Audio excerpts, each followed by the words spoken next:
Sir, यहाँ पे संस्कृति के साथ, साहित्य के साथ बहुत बड़ी छेड़छाड़ की गई है।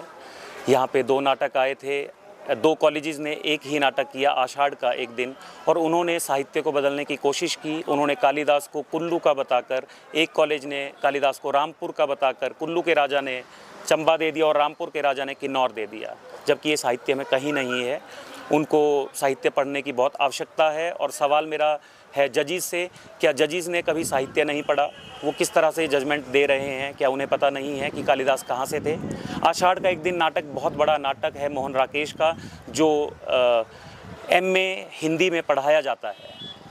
तो इस तरह से अगर बच्चों ने ये नाटक देखे होंगे तो क्या वो बच्चे आगे क्या मैसेज लेके गए होंगे यहाँ से कि क्या कालिदास कुल्लू से था?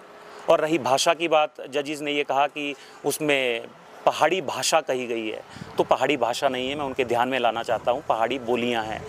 हमारे हिमाचल पहाड़ों में भाषा नहीं है, हमारे यहाँ पे हिंदी ही एक भाषा है जिसे बोला जाता है और समझा जाता है। तो मेरा ये कहना है कि VC साहब भी इस बारे में ध्यान दें, और कुल्लू कॉलेज के प्रिंसिपल, अदर प्रोफेसर्स, उनको भी ध्यान में होना चाहिए कि आषाढ़ का एक दिन बहुत बड़ा नाटक है, जिससे इतनी बड़ी छेड़छाड़ होने के बाद, हालांकि मैंने एक एप्लीकेशन भी दी है यहाँ पे कुल्लू कॉलेज में कि ये बहुत बड़ी छेड़छाड़ है, ऐसा नहीं होना चाहिए।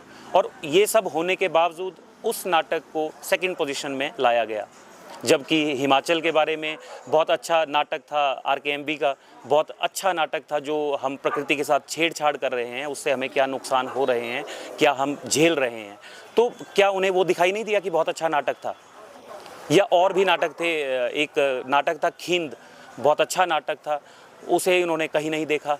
तो मतलब ये भाई भतीजावाद हो रहा है इन फेस्टिवल्स में, ये नहीं होना चाहिए। भविष्य में जजीज़ जो हैं वो प्रोफेशनल बुलाए जाएं, जिनको नाटक की समझ हो, जिनको भाषा की समझ हो, जिन्होंने साहित्य पढ़ा हो, तो कम से कम उन्हें बुलाया जाए। और हिमाचल के बाहर से जजीज़ बुलाए जाने चाहिए, ताकि वो कोई भाई भतीजावाद ना कर सके।